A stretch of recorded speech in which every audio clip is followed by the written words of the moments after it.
皆さんこんにちは、コカキコです。今日はこちらのお分かりいただけますかね、ジンベエザメのスリッパの作り方をご紹介していきたいと思います。材料はこちらになります。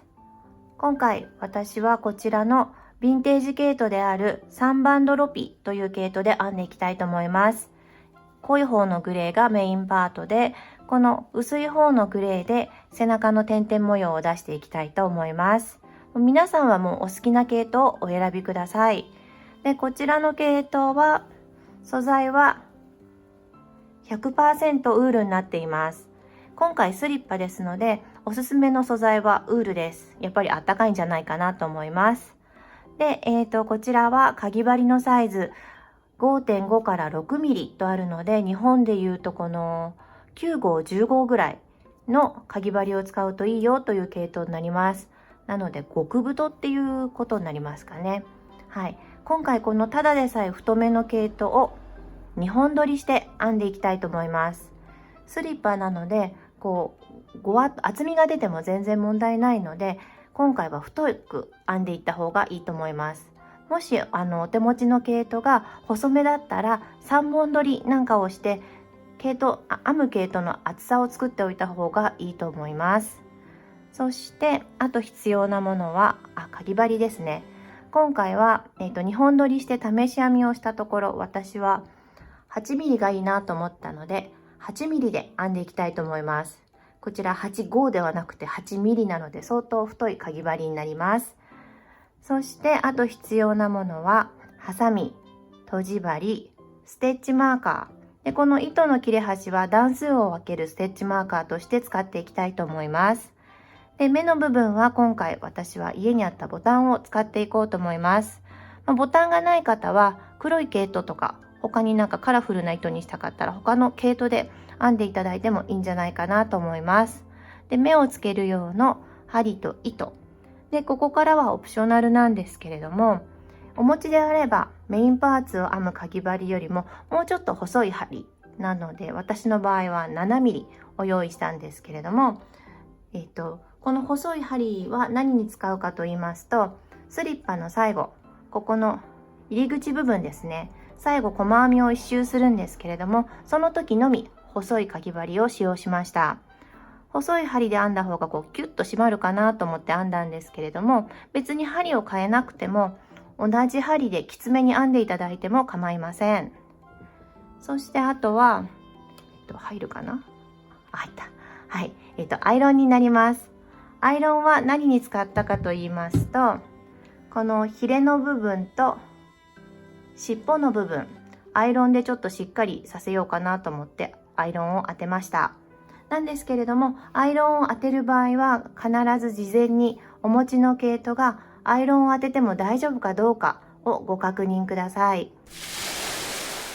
では編んでいきましょう。まずはこちらのヒレの部分から編んでいきたいと思います。今回はヒレ2箇所ですね。1、2とこの尻尾は別付けになるので、まずこの3パーツを編んでしまいたいと思います。で、まず作り目をするんですけれども、この糸端で後ほど本体のスリッパにくっつけるときにこちら側も使いたいので、若干長く10センチぐらいですかね、残しておいて作り目をします。そうしたら鎖編みを4目編みます。1、2、3、4と編んだら、今編んだ4番目の鎖編みの裏山、わかりますかね。表がこうなっていて、その裏ですね。この裏山を指で押さえておきます。そしてそこから鎖編みを2回編んでください。1、2と編んだら、今押さえていた裏山に引き抜き編みをします。引き抜き編みです。そしたら隣の目に細編みをします。よいしょ。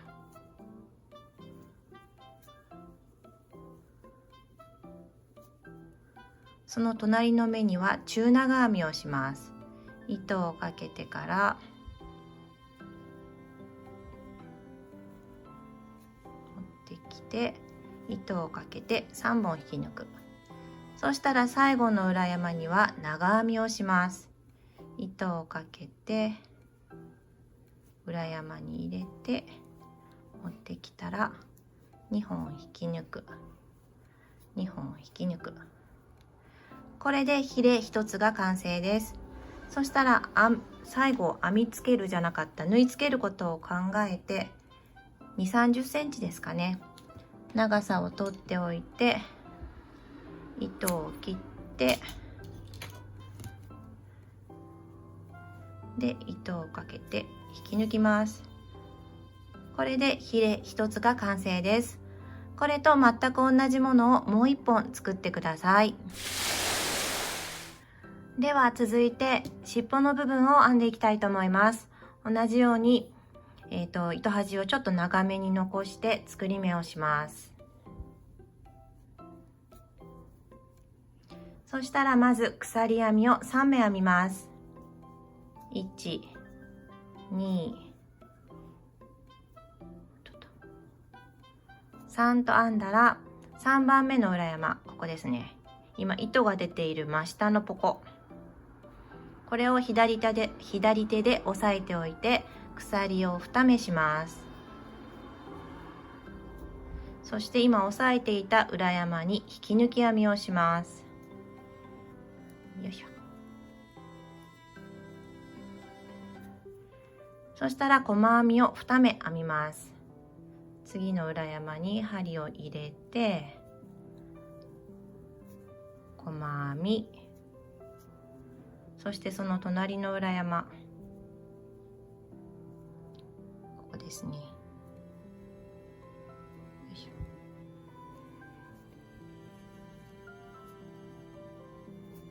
そしたら続いて鎖編みを2目します。1、2、そしたら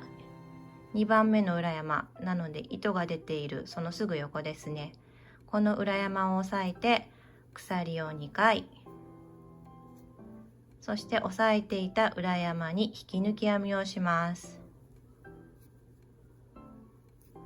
そしてその隣の裏山、ここですね。ここに細編みをします。これでヒレの部分が完成です。なので糸を20センチか30センチぐらい残しておいて切ります。そうしたら針に糸をかけて引き抜きます。これで尻尾部分が完成です。続いて本体部分を編んでいきたいと思います。編み始めはこの正面になります。ここから筒状にこうぐるぐるぐるぐる編んでいきます。ではあとヒレと尻尾のところで触れるのを忘れてしまったんですけれども、ご覧のように私は糸を2本一緒にして編んでいます。ではまず作り目をします。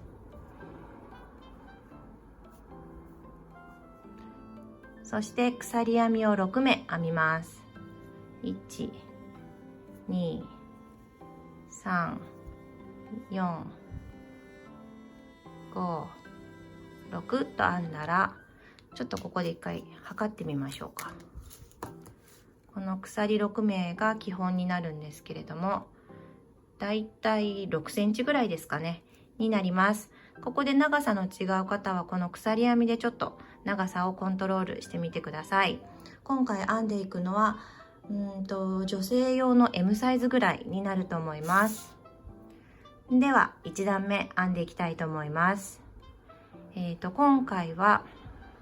編み方はエクステンディッドシングルクロシェという編み方で編んでいきたいと思います。すいません、日本語で何というかわからないんですけれども、はい、すごいシンプルな編み方なのですぐ皆さんも編んでいけると思います。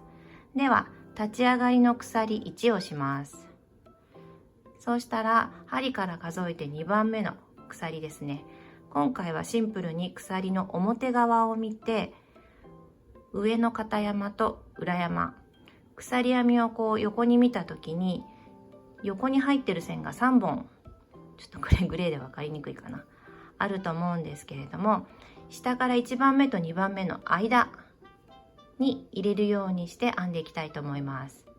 皆さんお好きなとこに入れてもらっても全然構いません。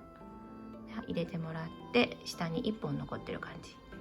そうしたらば糸を持ってきます。でまず最初この左側1本だけを引き抜きます。続いて残りの2本を引き抜きます。これで1つ目の目が完成です。そうしたらここでステッチマーカーを入れておきます。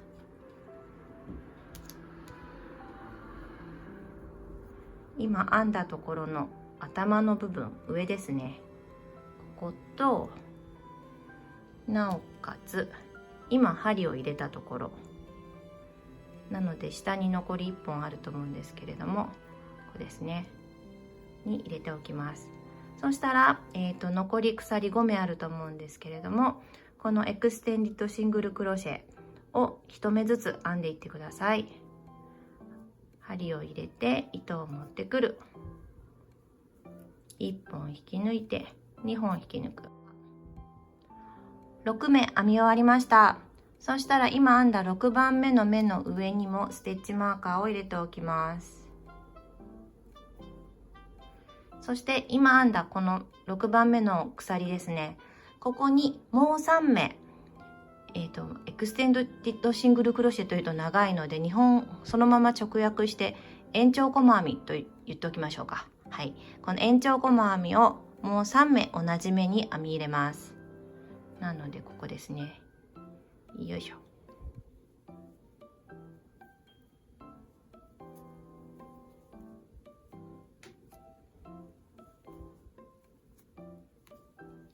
1、この糸端も編みくるめて編んでいきたいと思います。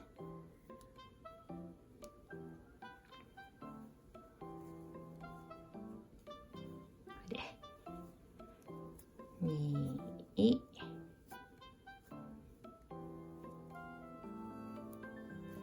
3、そしたらこの端っこの目には延長細編みが4目入ったことになります。編んでいくと先ほどの鎖編みがちょうどひっくり返るような感じになると思います。そしたら次は、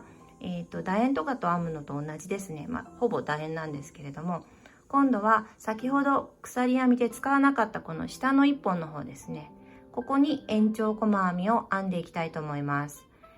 6の4、まず4目普通に1目ずつ編んでいきます。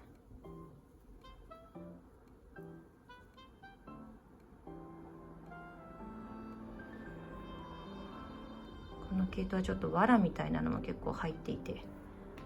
かなり自然派な感じなんですけれども、はい、延長細編みを編んでいきます。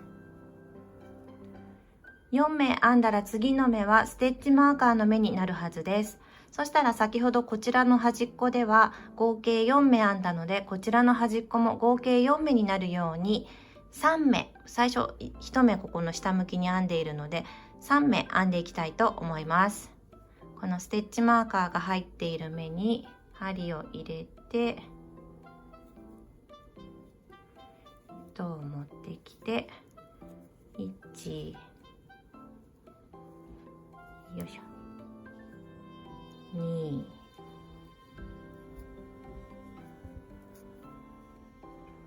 3、そしたらもう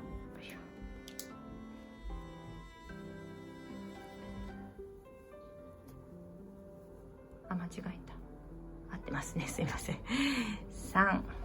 そしたらこれで1段目が完成です。で今回私は毎段引き抜き編みをして立ち上がりの鎖をしてというのではなくって、螺旋状に編んでいきたいと思います。毎段ちゃんとっていうんですかね、引き抜き編みをして立ち上がりをする方が好きだなという方はそちらで進めていただいても全然問題ありません。ちなみに今1段目終了時で作品の大きさはこの中心に物差しを入れてみると9センチになっています。続いて2段目編んでいきましょう。2段目から早速この模様編みを入れていきたいと思います。で、私は今回毎段2323の法則性でこの模様を入れているんですけど、皆さんはもうお好きにランダムに入れてもらってもいいですし、もうなんか毎回何目目に入れると決めていただいてもいいんですけれども、若干編み目はまっすぐではなくって、若干どのように若干右上に反れていく感じになるので、それをちょっと気をつけてください。でもし、スリッパなので2つ作るので、左右全く同じようにこの白い模様を作っていきたいなと思っている方は、毎回白を何番目の目に入れたかというのをメモを残しておくようにしてください。では2段目編んでいきましょう。引き抜き編みなどはせず編んでいくんですけど、ここが段の始めになるので、ステッチマーカー用の糸を入れておきたいと思います。そしたら2段目は増やし目を4箇所します。この編み始めと反対側の角の最初の目なので、ステッチマーカーの目ですねの1番目と2番目、そして一番最後の目での4箇所で増やし目、1つの目に2回延長細編みを編んでいきたいと思います。増やし目と色を変えたりとちょっと大変なんですけれども、やっていきましょう。まず一番初めの目はこのステッチマーカーが入っている目になります。ここに延長細編みを2回編みます。1回、そうだ、そしたらこの取ったステッチマーカーを1段目の最後の目なので、今の目ではなくてそのもう一つ隣ですね、ここに入れておくと、ここで増やし目をするぞっていうのが分かりやすいと思います。では、もう一回同じところに延長細編みで、私はこの2段目は3番目と7番目に白を入れたいので、1、2、次の目ですね、次の目に白を入れたいと思います。なので白い糸を持ってきて、で端っこら辺に何結びっていうんでしょう、ちょっと輪っかができる、引っ張ったら湯脇目がなくなる肩蝶々結びっていうんですかね、こんな感じで輪っかを作っておきます。そうしたら次3回目の延長細編みを隣の目にするんですけど、1、2と編んで次の目ですね、ここに針を入れてこの輪っかを引き抜きます。そしたら次グレーに戻ってきて、グレーで引き抜いてグレーで2本引き抜く、これで一つの白い模様が出来上がりました。そしたらここからはこの白を編みくるみながらずっと編んでいきます。で次白は7番目に入れたいので、今3だから4、5、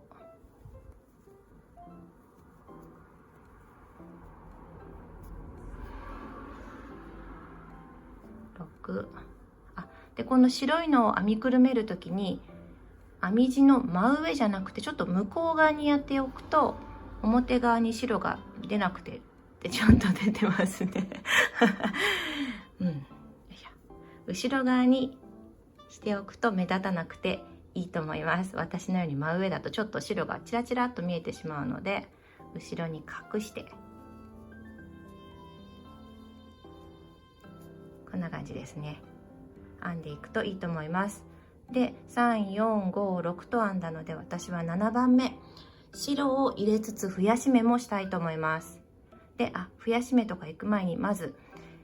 白を編み込みながら編んでる時はちょくちょくと裏を確認してください。今こう裏通っているのが白いのが見えると思うんですけど、これが変に緩んでしまうと、この表の面が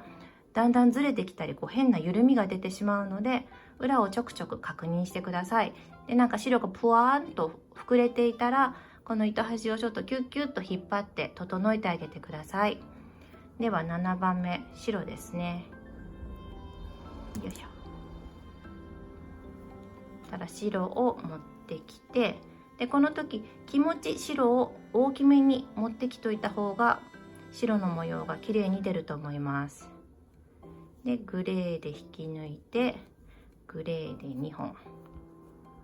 そしたらもう一回同じ目に針を入れて白を巻き込んで、ちょっと白の間に入っちゃいましたね。やり直し。白を端っこに寄せるようにして、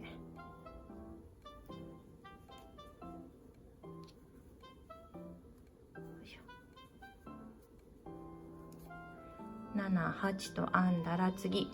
9、10も同じ目に編みます。もう、スリッパの横下側になるので白い模様は入らず、ただ白い模様じゃないです、白い糸を巻き込んで編んでいってください。7、8なので9、10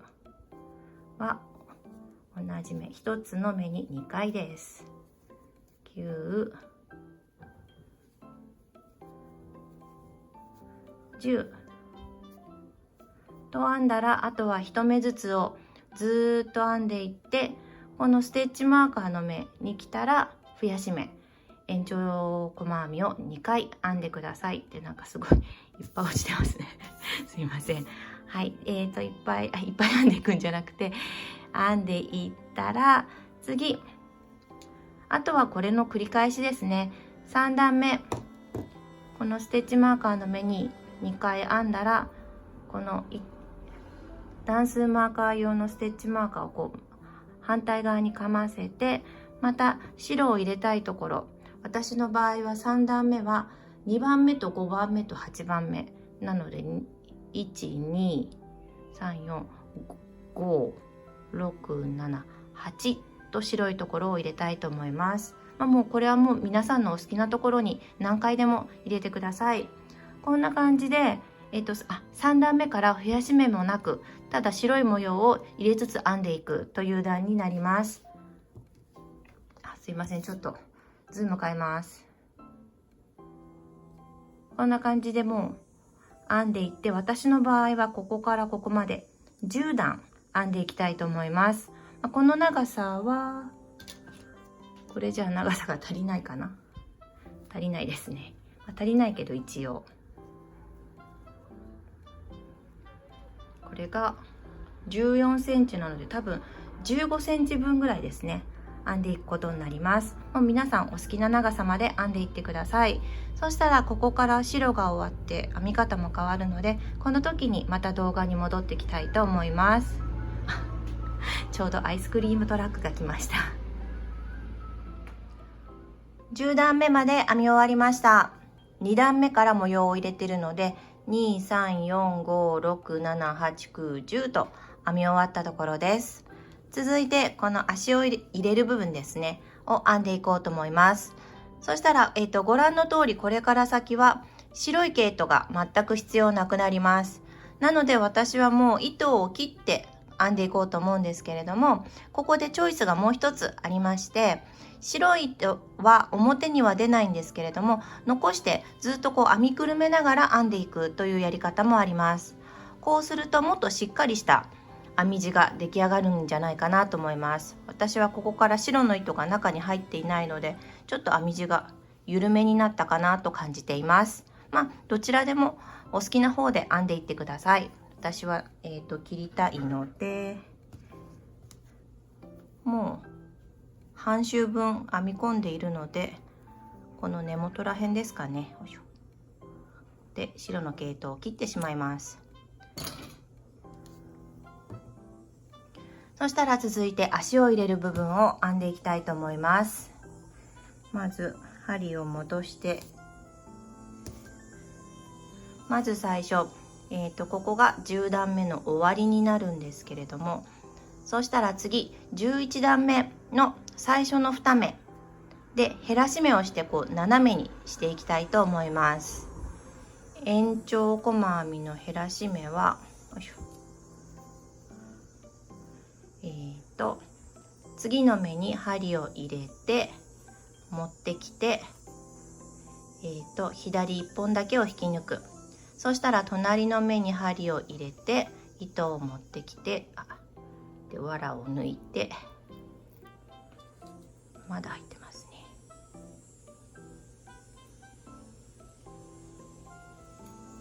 ね。よいしょ。はい、すいません。そしたら、左1本を引き抜いて、そしたら針にかかってる3本を引き抜きます。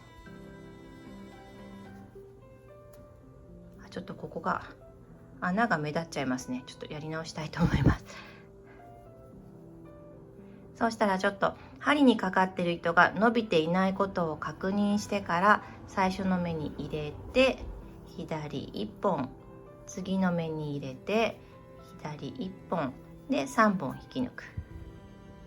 そうしたら続いて作品をひっくり返します。で次も同じように、減らし目をしたいと思います。なので鎖1で立ち上がったら、根元の目、ここですねに針を入れて1本引き抜く。次の目に行って1本引き抜く。よいしょ。そうしたら針にかかっている3本を引き抜きます。でここから増減なしの延長細編みを8目編んで、その後また減らし目をしたいと思います。延長細編み2目1度ですね。なのでこの段は減らし目、延長細編み8目、減らし目なので、この段の終わり目の数は10目になるはずです。はい、編み終わりました。段の数え方をどうしたらいいのか微妙なんですけど、これを足を入れる部分の1段目とカウントしたいと思います。続いて2段目は編み始めのみ減らし目をしたいと思います。なので最初の2目で、減らし目をして、あとは増減なしで8目ですね。残り8目残ってると思うので、延長細編みを編んでいってください。そうしたら、右左とどちら側も減らし目を2回ずつしたことになると思います。そしてあと残り、私はもう3段なので、1、2と編んだ後に3、4、5と増減なしの延長細編みを編んでいきたいと思います。そうすると私はだいたい長さがちょうどいいので、それで終わりにしたいと思います。なんですけれども、皆さんは試着をしてみて、皆さんのかかとが隠れるかなぐらいの長さまで編んでいってください。足を入れる部分全部で5段と申し上げたんですけれども、増減なしの段は3段じゃなくて結局4段編んだので、全部で6段編みました。今履いてみると1センチぐらいですかね、かかとの後ろ、かかとよりこのスリッパの方が長い状態になっています。なのでかかとがここら辺で終わる感じになっています。ではこれを閉じて、ここの足を入れる部分を細編みで閉じていきたいと思います。そしたらまず、今編み終わりがここなので、反対側の角っこですねに針を入れて引き抜き編みをします。糸が奥に出てる方が編みやすいと思います。で引き抜き編みをして、そしたら針を細い方の針に変えます。そうじゃなくてもちょっと固めに編むというのでも全然問題はありません。そうしたらあとは細編みでぐるっとここを一周編んでいきたいと思います。で途中、ここの角のとこですね、この角のところは入りそうなところに入れて、細編みの2目1度をこことここでしていきたいと思います。で細編み、特にここなんか段の横なので、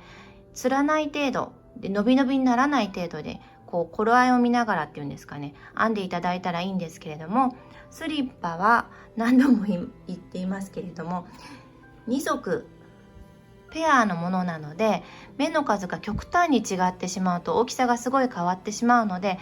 例えば、1つ目を編んでる時ですね、細編みをこの角に行くまで何目編んだかとかを記しておくと、この細編みの数が同じになってバランスの取れたスリッパができると思います。細編みぐるっと一周編み終わりました。そしたら、編み始めの目ちょっと印をしていたかったので定かではないんですけど、多分ここかな適当なんですけど、そこに引き抜き編みをしたら本体部分は完成です。そしたらこのかかとの後ろのとこですね、ここがまだ開いた状態になってると思うんですけれども、ここを閉じる方法はまたチョイスがありまして、今この編み終わった糸を長めに切ってもらって、その糸でここを編み閉じてもらってもいいと思います。もしくは私のように横着な人は横着というか短縮が好きな人は、後ほどここにヒレをつけるので、そのヒレをつけながらこれを閉じていくという手もあります。なんですけど、ヒレをつける前に気をつけてほしいのが、今この段階でこの尻尾とヒレですね、それぞれアイロンなどを当てて、なるべくぺったんこになるようにしてから縫い付けるようにしてください。私はまだアイロンしてないんですけど、そしたらあとはヒレはこのかかとの部分、尻尾ですね、尾びれはかかとの部分、そしてこの横の部分のヒレは何段目でしょう。私は23456段目の横につけるようにしています。これはもう皆さんのお好みでお好きなところにつけていただいたらいいかと思うんですけれども、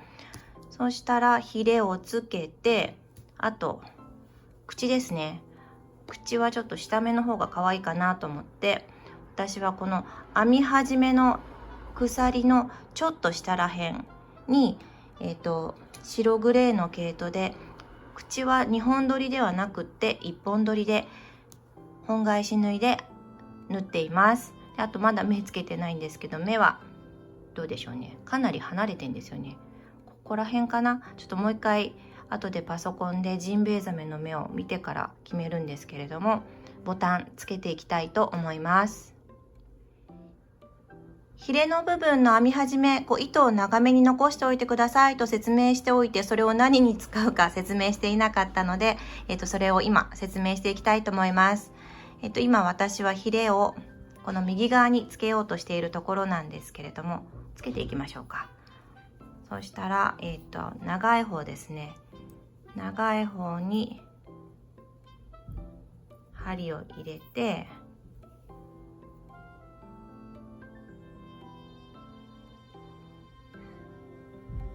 そうしたら、私は今回このヒレをここの白のすぐ横あたりにつけたいと思っているので、つけていこうと思います。こう入れて、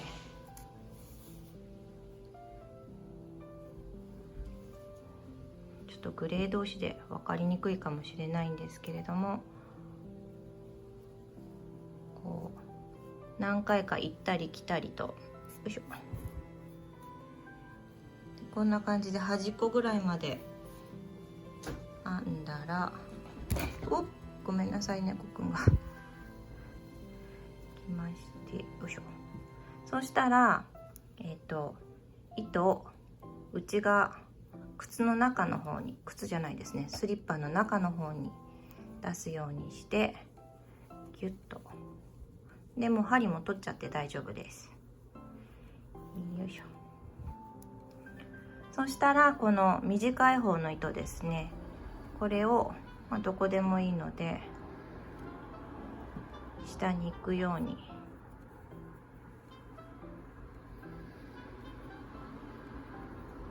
いしょ。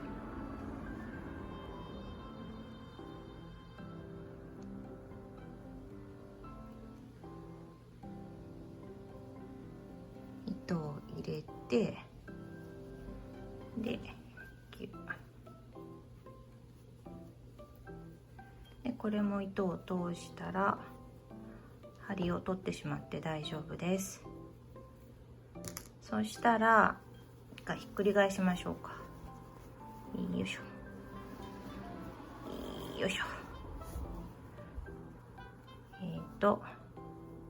今出した糸がこの2本になるんですけれども、この2本が同じ穴を通っていないことを確認して、もうあとは二重に湯いてしまいたいと思います。そしたらちょうど固定されていいんじゃないかなと思います。皆さんお好きな閉じ方があるのであれば、その閉じ方で閉じていってください。でこう湯沸いたら、あとはもうこのままここをちょきっと切ってもらってもいいですし、どっちみち糸が多い方があったかいかなということで、どっか入りそうなとこズズズっと針を入れて、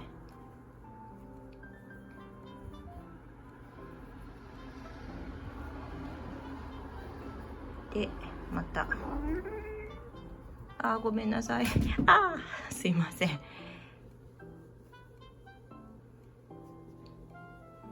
糸を入れて引っ張って、よいしょ。で引っ張りすぎないようにしつつ、よいしょ。でこっちの今通した方はもうこれで糸処理もおしまい。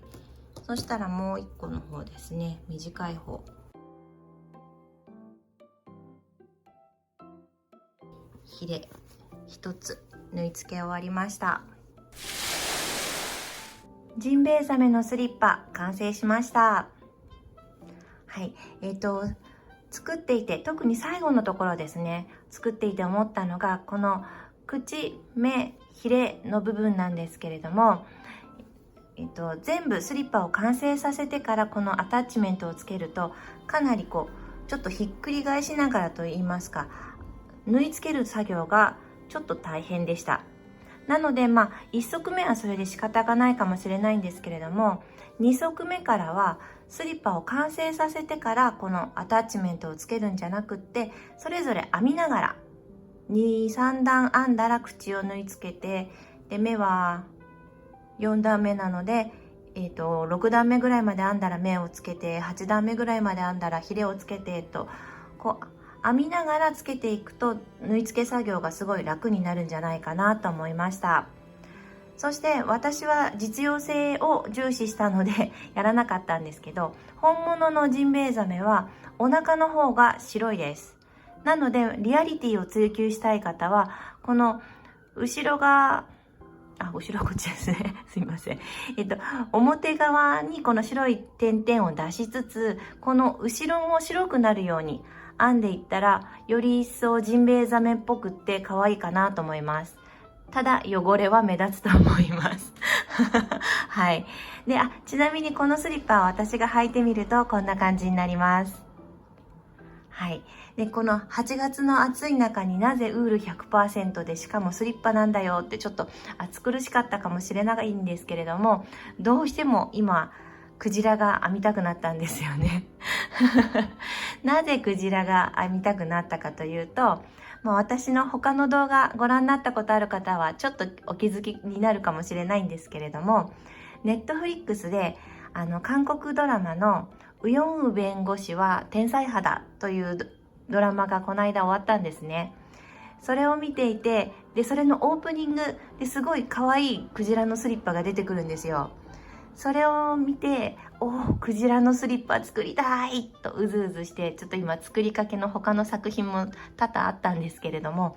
このクジラスリッパ作ってみました。はい。形もすごい四角くて可愛いんじゃないかなと思っています。もしよろしければ高評価ボタン、そしてチャンネル登録よろしくお願いします。では、ありがとうございました。バイバーイ。